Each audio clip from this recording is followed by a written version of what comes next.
असां रोल माण्हू रुलियासीं त छाहे, असां रोल माण्हू रुलियासीं त छाहे, न मंज़िल जे रस्ता भुलियासीं त छाहे, न मंज़िल जे रस्ता भुलियासीं त छाहे, असां रोल माण्हू रुलियासीं त छाहे, असां रोल माण्हू रुलियासीं त छाहे। असां जे कॾहिं मन में मंदर हुजऊं हा, असीं नाव भेटा में ॿारनि हाॾिया,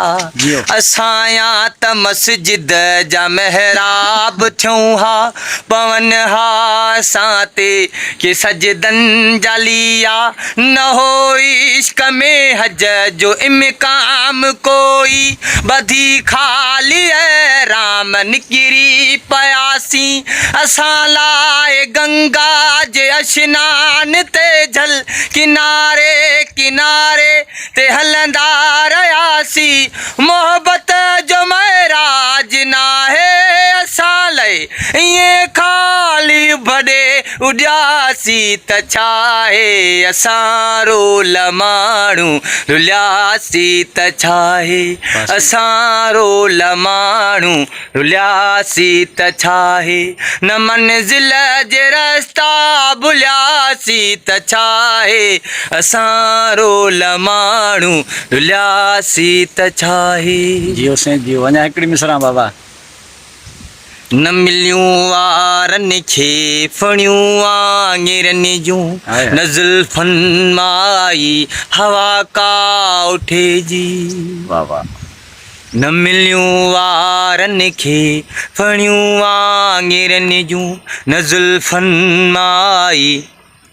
हवा का उठे जी, ज़माने में भुलिजी कई कंहिं न हूंदी, असां लाइ गणती सा परते रुठे थी, रखी दर खुलियल जे ॾिसनि राह पंहिंजी, निगाहूं असांखे से हथ कोन आयूं, जिथे थका बदन जा भॼन हा समूरा, खुलियल दिल ऐं बाहूं से हथ कोन आयूं, असांखे ज़माने खां का गर्ज़ नाहे, इन सूर ॼाणे रुसियासीं त छाहे, असां रोल माण्हू रुलियासीं त छाहे, असां रोल माण्हू रुलियासीं त छाहे, न मंज़िल जे रस्ता भुलियासीं त छाहे, असां रोल माण्हू रुलियासीं त छाहे। जियो जियो। असीं मौत खां दूर मुआसीं ओ जाना, खुदा को न बख़्शींदो जन्नत असांखे,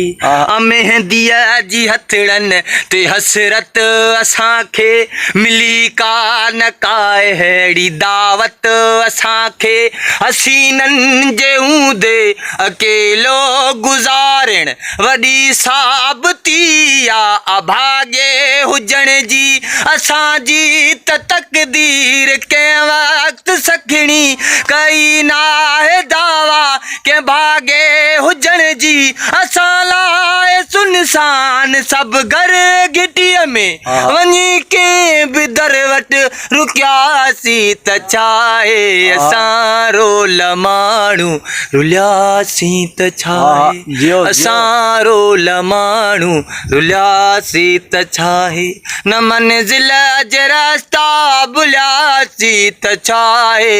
असां रोल माण्हू रुलियासीं त छाहे। जियो साईं जियो। वाह साईं वाह वाह वाह वाह वाह। जियो दोस्तो, ही हो असांजो तमामु प्यारो दोस्त फ़क़ीरी तबियत जो क़ुर्बान अली बंसी साहब, ऐं मां तव्हांखे इहो बि चवां थो त अदा 0 पॉइंट सकरण वारी जेका 0 पॉइंट ते आहे उते रहंदो आहे, ऐं बात तमामु ग़रीब मिसकिन माण्हू आहे, मज़दूर माण्हू आहे, पर हिकिड़ो अलाह ताला कंहिंखे टैलेंट जेको हूंदो आहे उहो झंगनि में रुलंदो रहंदो ई आहे, ऐं सुठा टैलेंट वारा असांजा नौजवान वीचारा ईअं ई दरबदर जी ज़िंदगी गुज़ारनि पिया। ऐं वधीक तव्हांखे जे ही कलाम सुठो लॻो हुजे त बिराए महिरबानी हिन मुंहिंजे यूट्यूब चैनल खे हाकिम पाकिस्तानी खे लाज़मी सब्सक्राइब कंदा ऐं बेल आइकन खे बि लाज़मी प्रेस कंदा ऐं पंहिंजी कमेंट में लाज़मी राय ॾींदा ऐं जंहिंखे पंहिंजे नाले जो कलाम ॻाल्हाइणो आहे उहो असांखे कमेंट में पंहिंजी राय लाज़मी ॾींदो त बिराए महिरबानी तव्हांजी वधि खां वधि महिरबानी थींदी ऐं हिन वीडियो खे लाइक ऐं अॻिते शेयर करणु न विसारींदा। पोइ दोस्तो हाणे मोकिलाणी कान्हे ऐं चांहि जो बि पोयां दुएं जो लाटू असांखे अंधो करे छॾियो आहे, पर वरी बि असां कलाम खे पूरो कयोसीं। आवाज़ चांहि चढ़ी छा थियो उस्ताद? अञा अॻड़ियूं आहिनि था चाह में। त बिराए महिरबानी दोस्तो हिन वीडियो खे लाइक कमेंट ऐं अॻिते शेयर लाज़मी कंदा। ओके, सिंध सलामत, साथ सलामत, मज़ूर इत्तेहाद जिंदाबाद, वेलकम।